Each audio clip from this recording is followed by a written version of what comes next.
Hello friends, it's Miss Laura from the library. Welcome to today's edition of Lunch with a Librarian. I'm going to be reading this afternoon to you from one of my favorite books, and that's The Miraculous Journey of Edward Tulane. It's written by Kate DiCamillo, and I have the permission of Candlewick Press to read it to you. In this story, Edward is a toy rabbit made of china, and he's treated like a human and adored by his original owner, Abilene. Edward thinks he is better than anyone and better than anything, and he thinks that the world revolves around him. He is more than just a little bit selfish. But one day, he is lost by Abilene, and everything in his world changes. So are you ready to find out what happens? Great. Here we go. Chapter 1. Once in a house on Egypt Street, there lived a rabbit who was made almost entirely of china. He had china arms and china legs, china paws and a china head, a china torso and a china nose. His arms and legs were jointed and joined by wire so that his china elbows and china knees could be bent, giving him much freedom of movement. His ears were made of real rabbit fur, and beneath the fur there were strong, bendable wires, which allowed the ears to be arranged into poses that reflected the rabbit's mood: jaunty, tired, full of ennui. His tail, too, was made of real rabbit fur and was fluffy and soft and well-shaped. The rabbit's name was Edward Tulane, and he was tall. He measured almost 3 feet from the tip of his ears to the tip of his feet. His eyes were painted a penetrating and intelligent blue. In all, Edward Tulane felt himself to be an exceptional specimen. Only his whiskers gave him pause. They were long and elegant, as they should be, but they were of uncertain origin. Edward felt quite strongly that they were not the whiskers of a rabbit. Whom the whiskers had belonged to initially, what unsavory animal, was a question that Edward could not bear to consider for too long, and so he did not. He preferred, as a rule, not to think unpleasant thoughts. Edward's mistress was a 10-year-old, dark-haired girl named Abilene Tulane, who thought almost as highly of Edward as Edward thought of himself. Each morning after she dressed herself for school, Abilene dressed Edward. The china rabbit was in possession of an extraordinary wardrobe composed of handmade silk suits, custom shoes fashioned from the finest leather and designed specifically for his rabbit feet, and a wide array of hats equipped with holes so that they could easily fit over Edward's large and expressive ears. Each pair of well-cut pants had a small pocket for Edward's gold pocket watch. Abilene wound his watch for him each morning. "Now, Edward," she said to him after she was done winding the watch, "when the big hand is on the 12 and the little hand is on the 3, I will come home to you." She placed Edward on a chair in the dining room and positioned the chair so that Edward was looking out the window and could see the path that led up to the Tulane front door. Abilene balanced the watch on his left leg. She kissed the tips of his ears, and then she left, and Edward spent the day staring out at Egypt Street, listening to the tick of his watch and waiting. Of all the seasons of the year, the rabbit most preferred winter, for the sun set early then, and the dining room windows became dark, and Edward could see his own reflection in the glass, and what a fine reflection it was. What an elegant figure he cut. Edward never ceased to be amazed at his own fineness.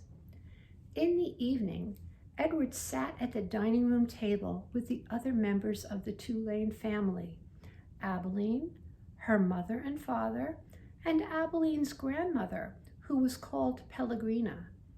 True, Edward's ears barely cleared the tabletop, and true also, he spent the duration of the meal staring straight ahead at nothing but the bright and blinding white of the tablecloth.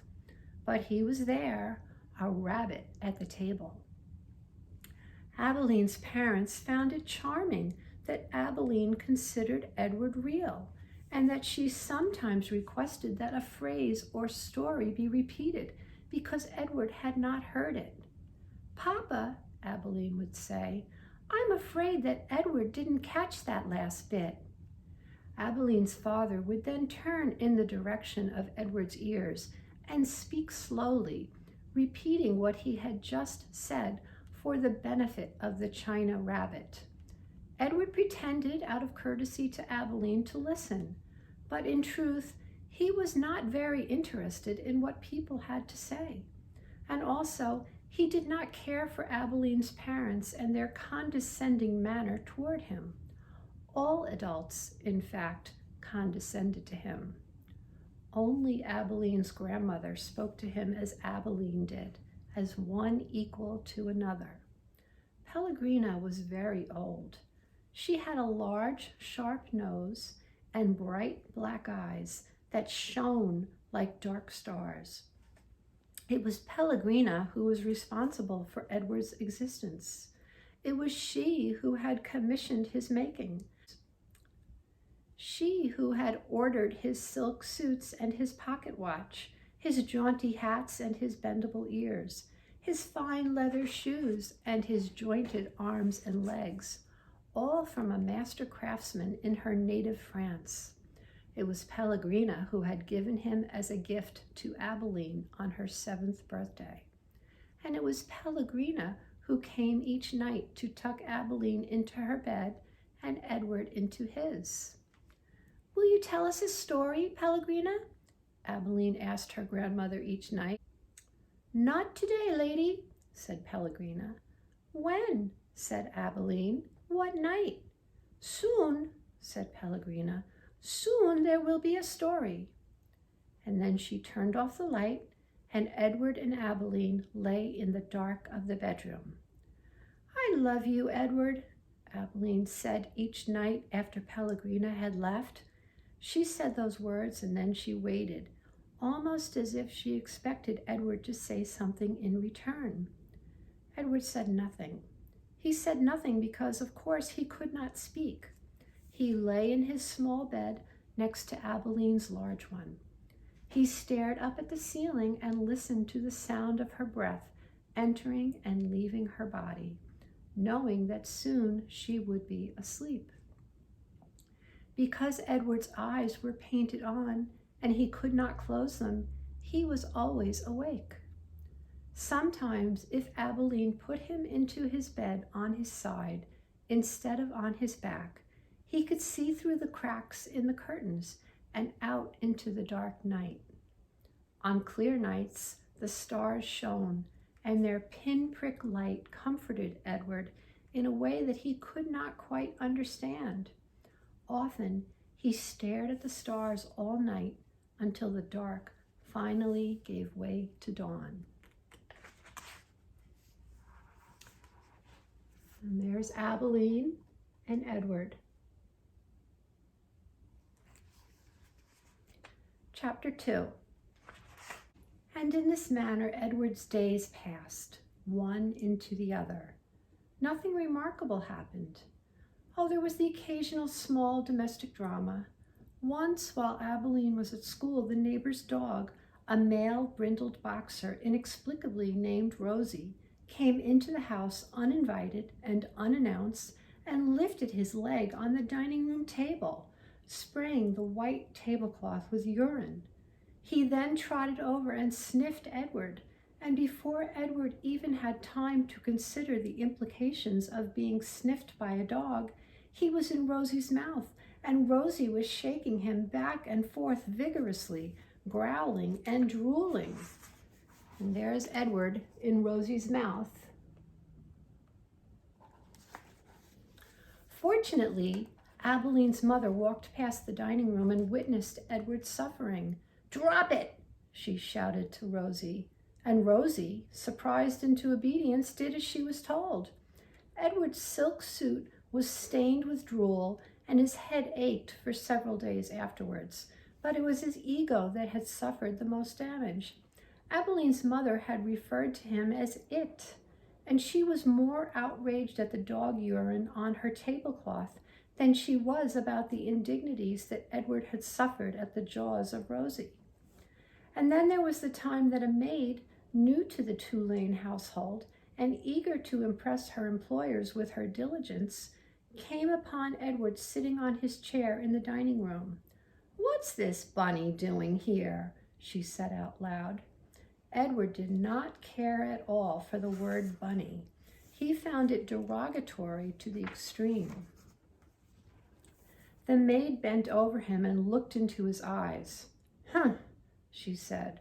She stood back up. She put her hands on her hips. "I reckon you're just like every other thing in this house. Something needed to be cleaned and dusted."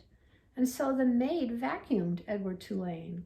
She sucked each of his long ears up the vacuum cleaner hose. She pawed at his clothes and beat his tail. She dusted his face with brutality and efficiency. And in her zeal to clean him, she vacuumed Edward's gold pocket watch right off his lap. The watch went into the maw of the vacuum cleaner with a distressing clank that the maid did not even seem to hear.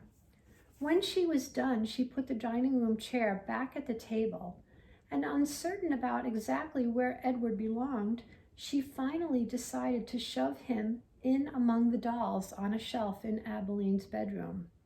"That's right," said the maid. "There you go." She left Edward on the shelf at a most awkward and inhuman angle. His nose was actually touching his knees, and he waited there with the dolls twittering and giggling at him like a flock of demented and unfriendly birds, until Abilene came home from school and found him missing and ran from room to room calling his name. "Edward!" she shouted. "Edward!" There was no way, of course, for him to let her know where he was, no way for him to answer her. He could only sit and wait. When Abilene found him, she held him close, so close that Edward could feel her heart beating, leaping almost out of her chest in its agitation. "Edward," she said. "Oh, Edward, I love you. I never want you to be away from me." The rabbit, too, was experiencing a great emotion. But it was not love. It was annoyance that he had been so mightily inconvenienced, that he had been handled by the maid as cavalierly as an inanimate object, a serving bowl, say, or a teapot. The only satisfaction to be had from the whole affair was that the new maid was dismissed immediately. Edward's pocket watch was located later, deep within the bowels of the vacuum cleaner, dented but still in working condition. It was returned to him by Abeline's father, who presented it with a mocking bow. "Sir Edward," he said, "your timepiece, I believe?" The Rosie affair and the vacuum cleaner incident, those were the great dramas of Edward's life until the night of Abeline's 11th birthday, when at the dinner table, as the cake was being served, the ship was first mentioned. I'm going to stop there for today.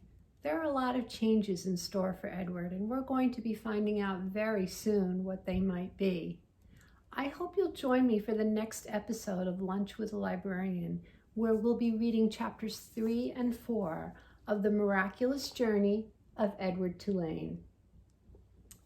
I'll see you soon. Bye.